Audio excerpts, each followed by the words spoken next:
Why the 2032 Olympics are already a mess. Please subscribe to my channel and share this video with others.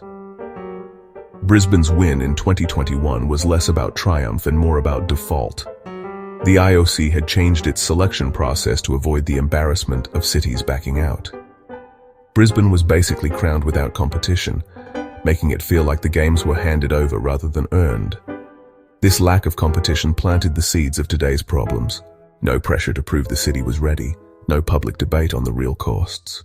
Australia was promised a cost-neutral games. Officials claimed sponsorships, tourism, and ticket sales would pay the bills. But history tells another story. Rio 2016 promised similar things and was left with abandoned venues and a debt crisis.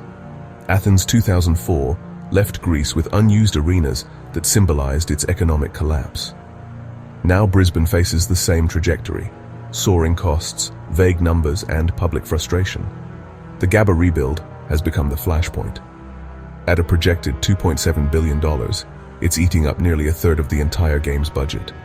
Schools nearby will be demolished, residents displaced, and heritage buildings lost. Meanwhile, critics argue that Brisbane already has facilities that could be upgraded for far less money. The fight over the Gabba isn't just about sport. It's a symbol of waste and political arrogance. Across Brisbane, protests are growing louder. Community groups are forming alliances, demanding the government cancel expensive new builds and redirect funds to housing, hospitals, and flood resilience. Signs reading "Homes, not games" are popping up at rallies. For many Australians, the Olympics now feel like something being imposed on them, not for them. The Olympics have become a political football. State leaders blame the federal government for dragging its feet on funding. The federal government accuses the state of mismanaging resources.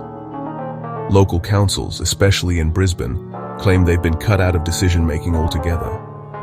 What should be a unifying national project is turning into one of the country's biggest political headaches. The IOC once branded Brisbane 2032 as the first truly sustainable Olympics. But as construction plans balloon, the green image is cracking. Entire neighborhoods face demolition, concrete-heavy stadiums are planned, and car-centric infrastructure is being prioritized over eco-friendly transit. Environmental groups now accuse the games of greenwashing, comparing Brisbane to Tokyo 2021's promises of sustainability that ended up buried under record plastic waste and carbon emissions. Olympic disasters aren't new. Montreal, 1976, took 30 years to pay off debt from its games. Sochi 2014 became the most expensive Olympics in history at over $50 billion. Rio 2016 left behind ghost stadiums and poverty-stricken communities. Each time the IOC promised, "This will never happen again." Brisbane was supposed to be the turning point. Instead, it's looking eerily familiar. The International Olympic Committee insists Brisbane is on track, but critics say the IOC is part of the problem. With declining global interest, the organization needs Brisbane to succeed to prove the Olympics are still viable.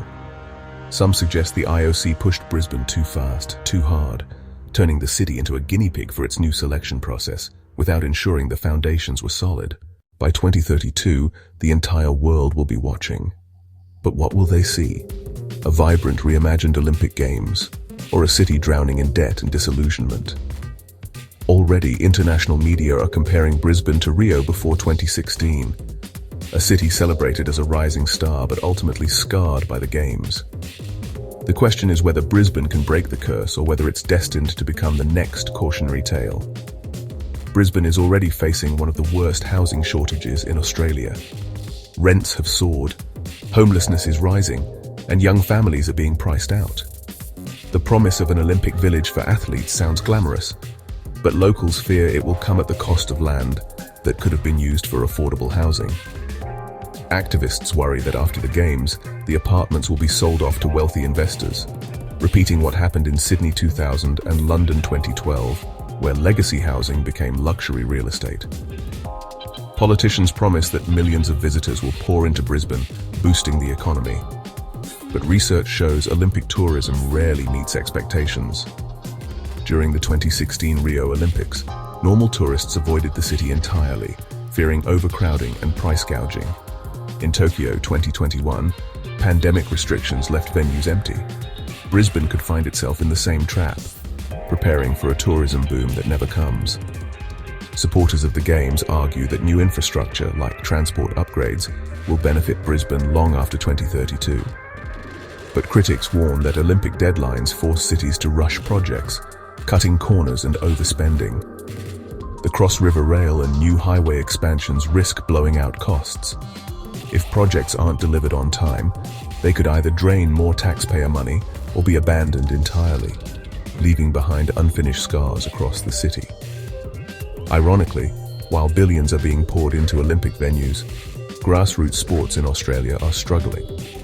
Local clubs complain of funding cuts, outdated facilities, and lack of support for young athletes. The 2032 Games were meant to inspire a new generation of Aussies.